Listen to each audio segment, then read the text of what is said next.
Okay, I'm going to be sewing sweetgrass, and I use sew my sweetgrass imitation sinew. I like this because it's waxy and it comes apart into 4 threads. Here's one, and anyway, separates into 4 threads. So to sew sweetgrass, I use one of those. Let me separate this.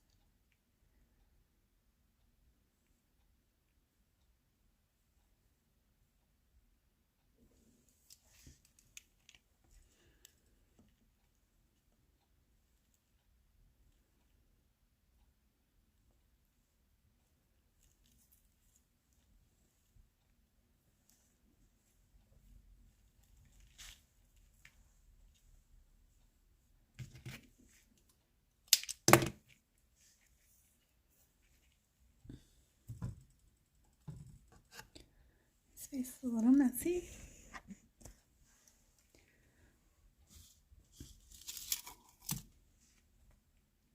Oh, I have a needle that's already threaded. Let me use that.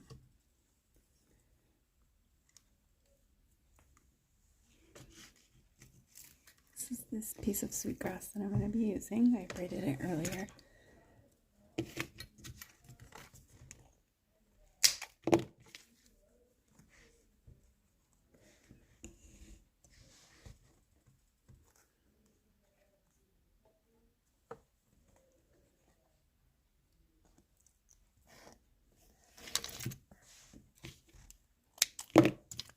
Cut off my previous threads.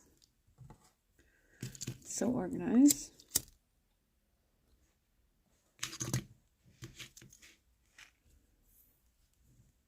I forgot to. I use a lighter. I don't tie any knots. I don't like the bump that knots leave when you back something. When you put the backing on. If there's a lot of knots, you can feel them through the backing. I don't like that. So I use a lighter.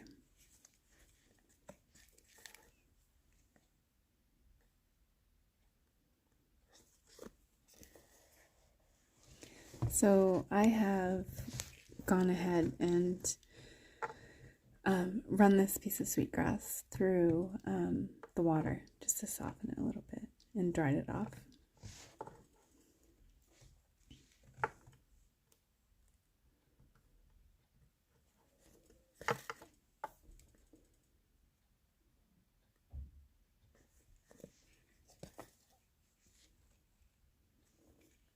And I come up into, my cat, she's meowing, come up into the middle of the braid and I follow the bottom strand and just kind of weave my thread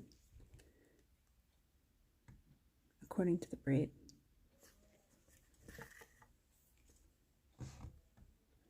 Let me see if I can zoom in.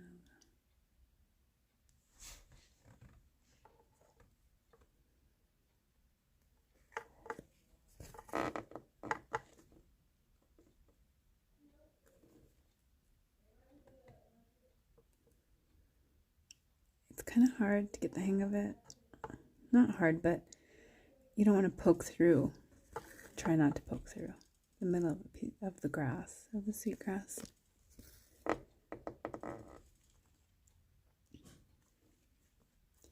See, so I'm just coming up through here, going over, coming up through here, going over, just following the bottom blade of grass in the braid.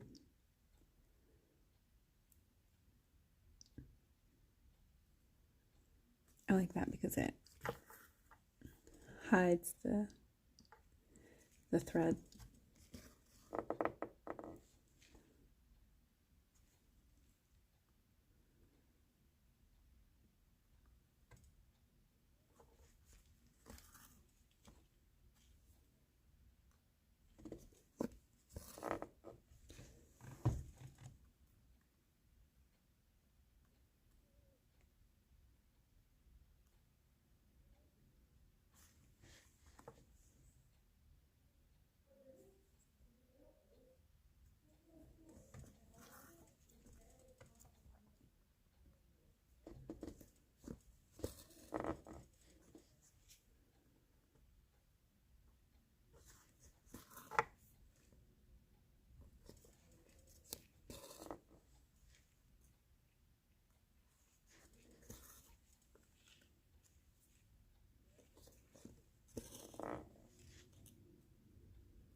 Okay, I'm going to zoom a little bit there.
I'm going to take this quilting pen.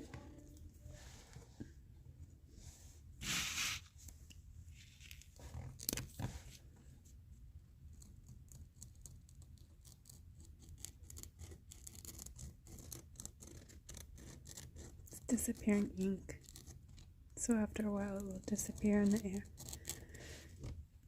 It'll disappear with air and water. I'm going to take my scissors, cut on the line.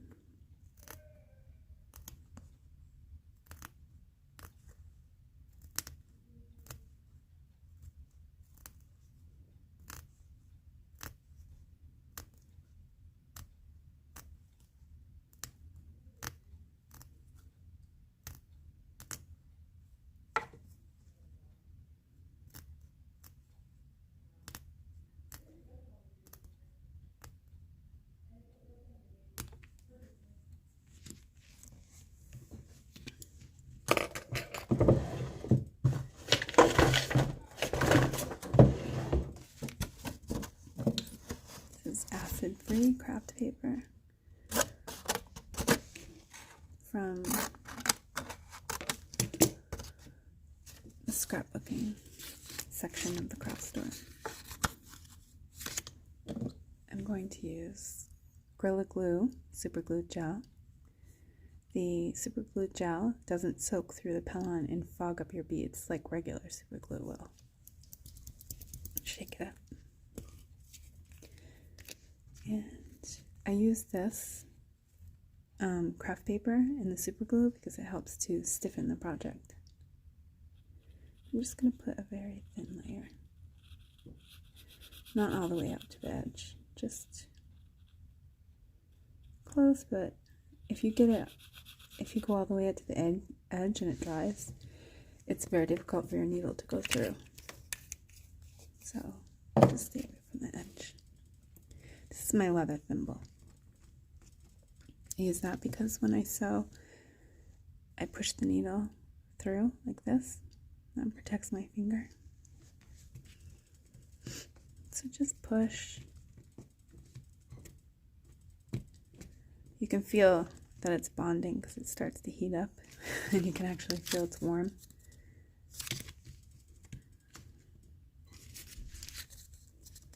And then I'm going to take my paper scissors and I trim.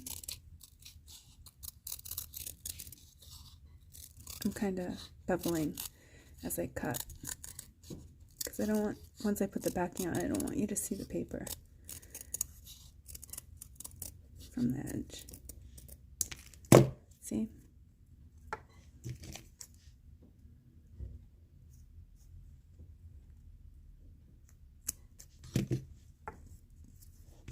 There, and that just makes it stiff.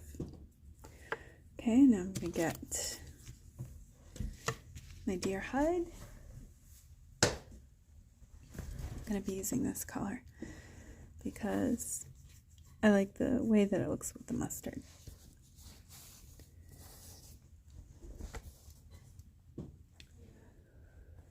Here are my scissors.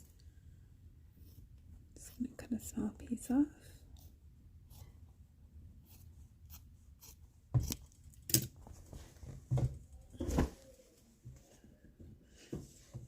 I can angle this down a little more. There we go. So this is obviously the back side. So this stretches a little. So I'm going to put my glue on the back of this and then I'm going to make sure to really smooth it out. And I use this glue because it's, as far as adhesive, as far as grip, it's equal to the 0600 or the what's the other one? The E600. But this dries really quickly, so the backing isn't slipping around. It dries quicker than the other one. And it's really smelly, so I tend to hold my breath.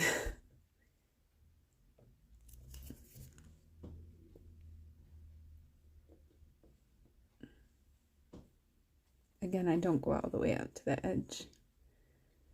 Just a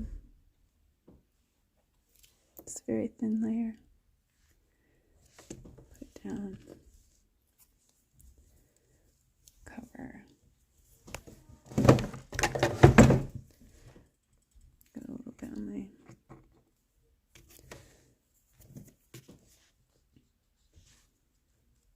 there, and then I just smooth it out. Kind of stretches the leather.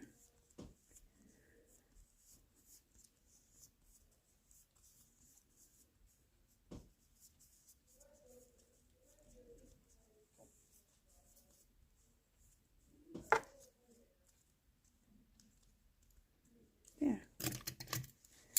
Use these scissors and go around and trim. And I also like to kind of bevel this because once you start edging, your needle is going to start to pull the leather, to pull the deer hide, and if you don't kind of cut it at an angle, you'll be able to see the leather from the front side. So I just, instead of holding my scissors like that, I just hold them at an angle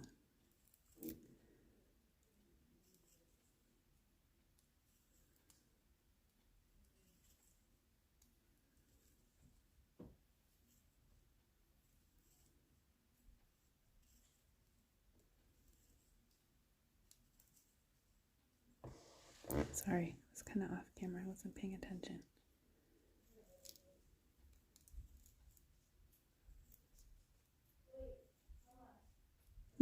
My daughter's calling me. There. See how it's kind of cut back a little bit when you angle? That way the needle can pull it. As you pull the thread, it'll pull it tight.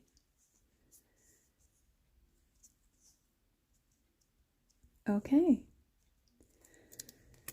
So let's edge. Let me get some of these beads out of the way.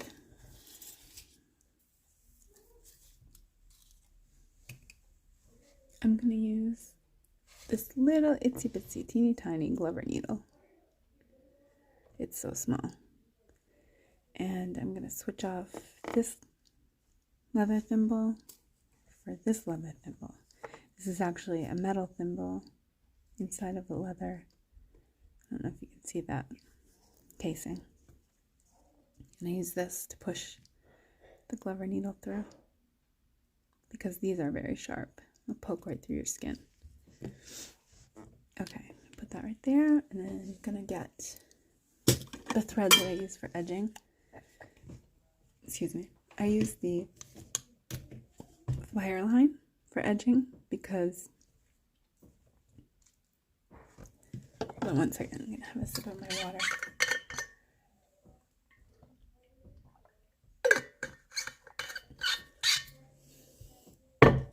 So I make a little loop of beads that I'm going to put the metal finding through that goes through the hook for your ear, and I don't want it to fray, so that's why I use the fire line, and I want it to be really strong and sturdy. I'm going to take 2 arm lengths for the edging.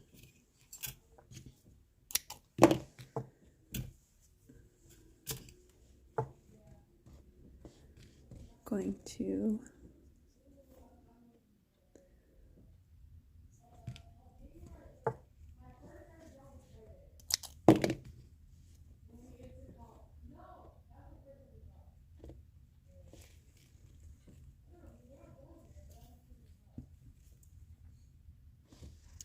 sorry, I keep getting off camera.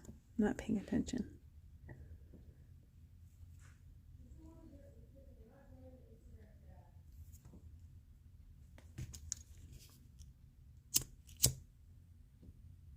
I burn everything. I don't tie knots. There. See how that's flat? That's what I like.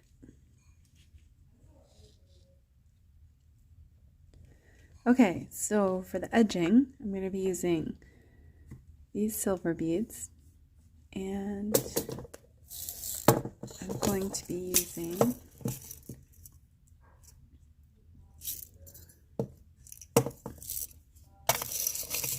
these blue iridescent beads, and then these mustard colored beads.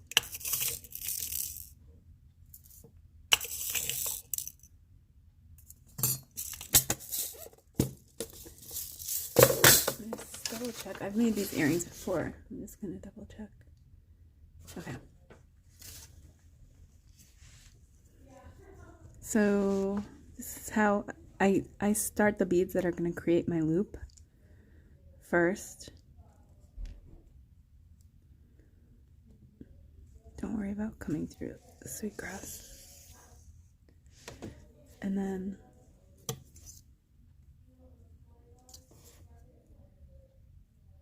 I lay this down flat. Okay. So I'm going to be loading 2 beads first.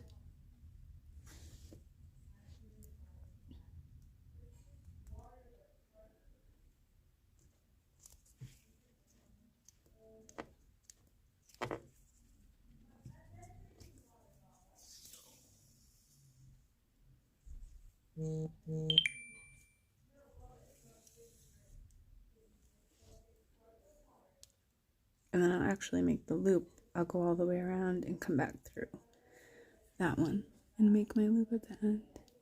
So you'll see.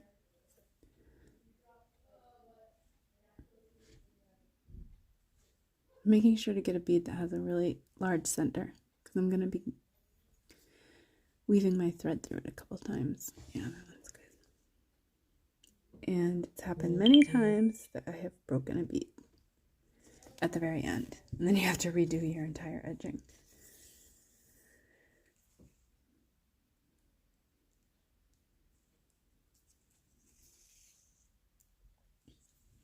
There.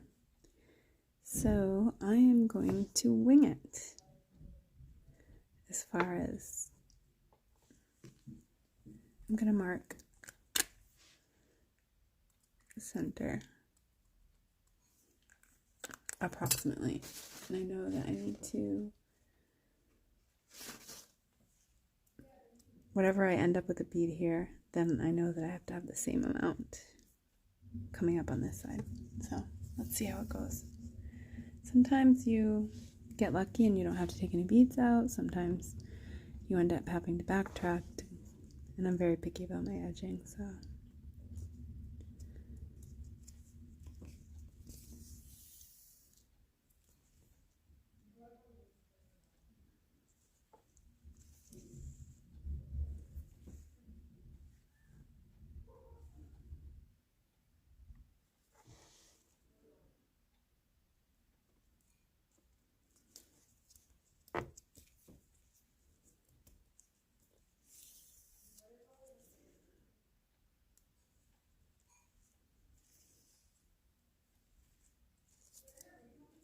See how the thread ends up pulling the hide up? That's why you have to back cut it a little bit.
My son's playing PlayStation with his friends.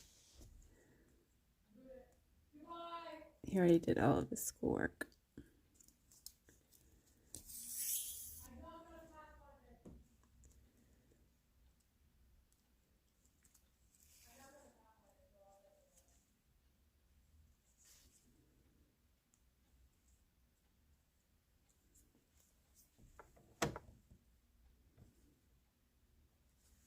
So I'm just picking up 2 beads at a time. I think this edging, the name of this style is picot edging.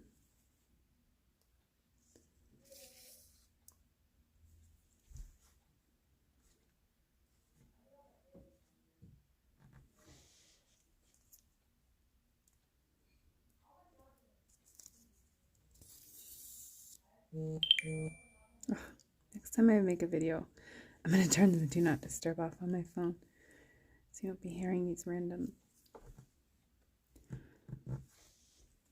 notifications.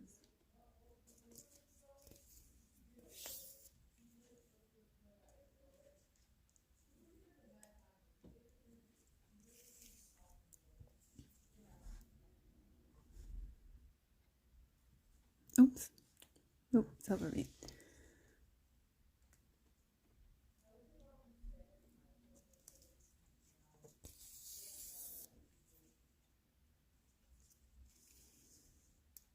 I know some people come from the back to the front, but because they have this sweetgrass I don't want to accidentally poke my needle through it.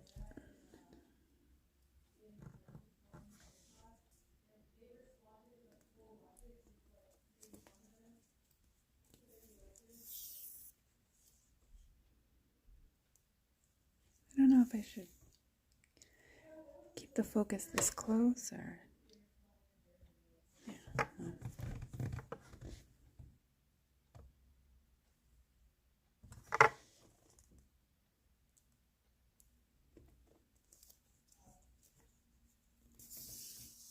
Oops.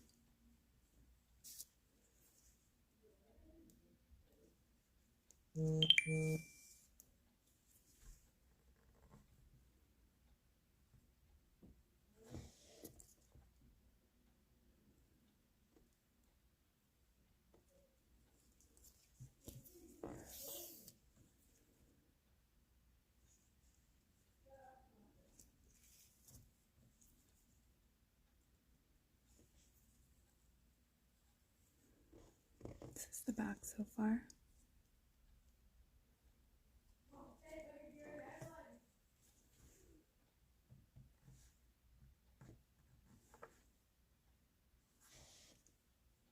Now I'm at the middle.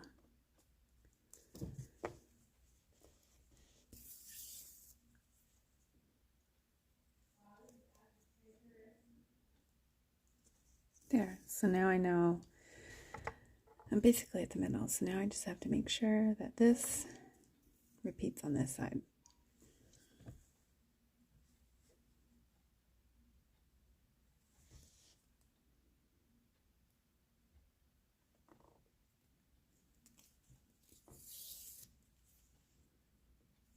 Oops. Okay. This is how I remove the needle.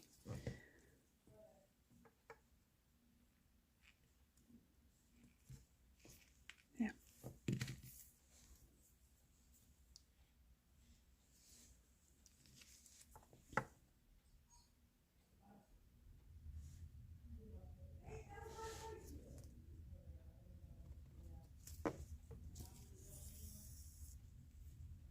Oh my gosh, I strung an extra bead. Okay, instead of taking it off like I did, I'm just gonna nip a bead. There. Just broke a bead off. Sometimes that's easier than trying to take your needle out.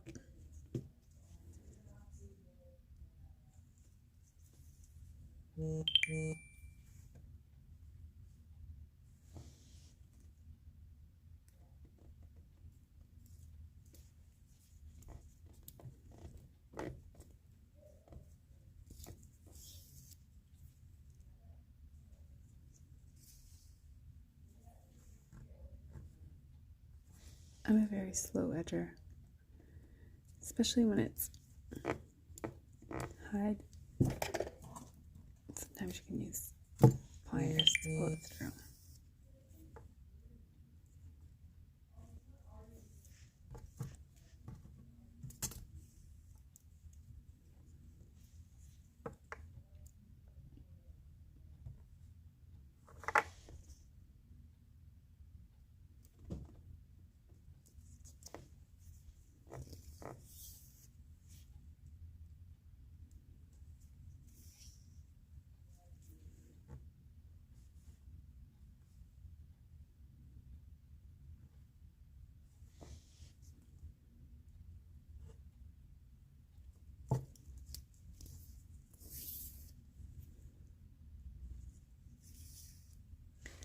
Okay, periodically I'm just gonna look, make sure that I'm coming along with enough distance and space. Sometimes it works out, sometimes it doesn't.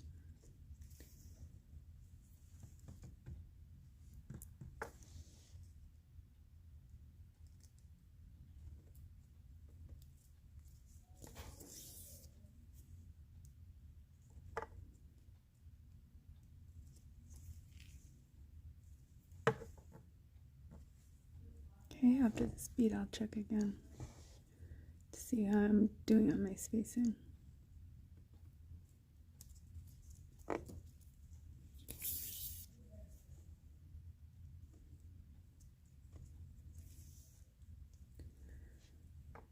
Okay. I gotta be careful.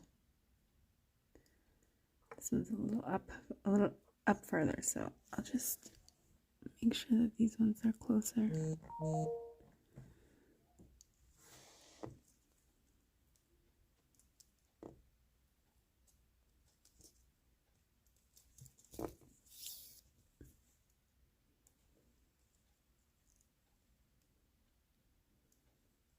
These are galvanized silver beads. So sometimes they put a protective coating on the outside so the silver doesn't wear off, and sometimes the coating clogs up the hole. So it can be the protective coating, so sometimes it can be a pain to get your needle through the center.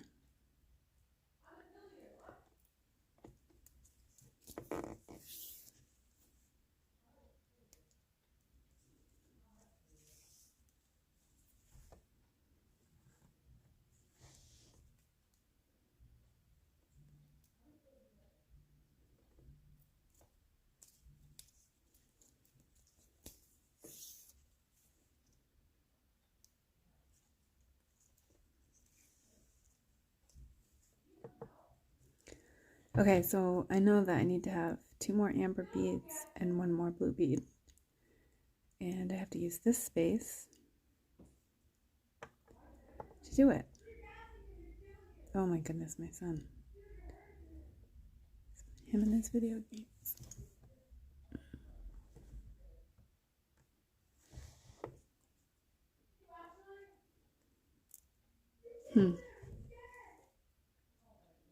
I'm looking because I might need to take up a little extra space. Let's see how it's going to go.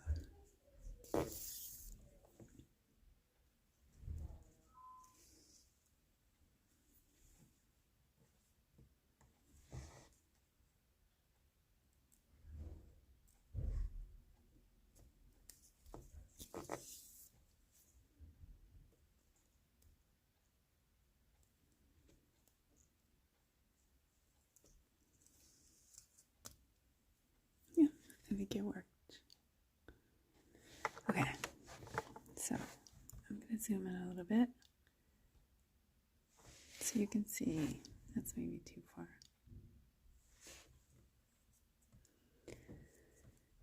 How I finish off. So remember at the beginning I started with 2 beads, so now I'm going to come down this bead. I'm going to go through to the back.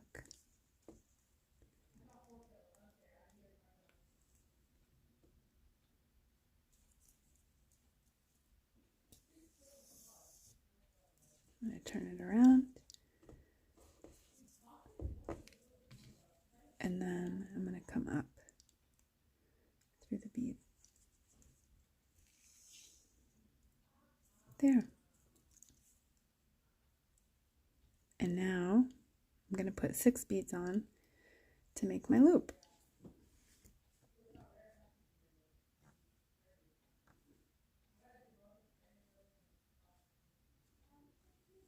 Okay, I have 6 beads. And I'm going to make my loop for my earring wire. Okay, I gotta pay attention to what I'm doing here.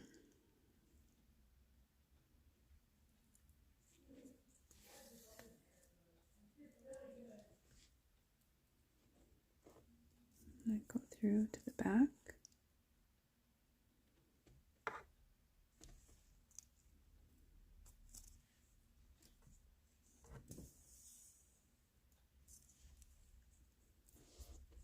Up through the beads.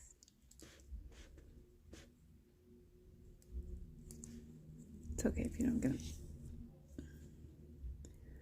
through all at once.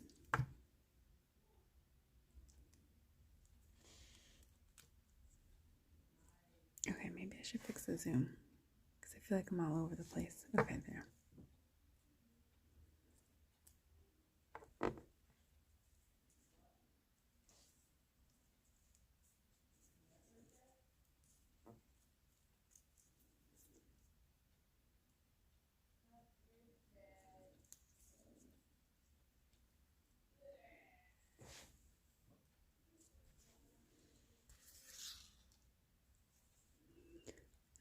through the back.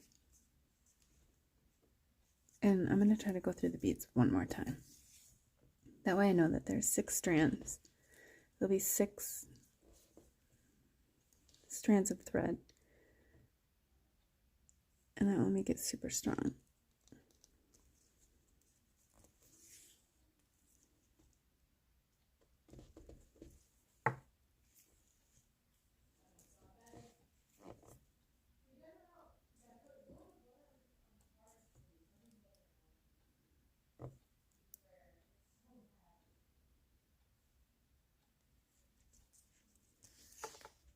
There, I'm going to go through the back again.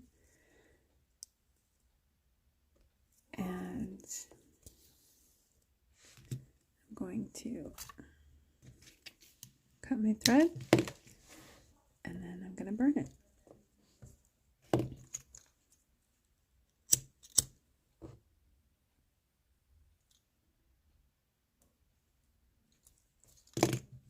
going to use my plier to round out the hole. And these go on a kidney wire. So here's this is gold-plated gold-plated stainless steel kidney wire.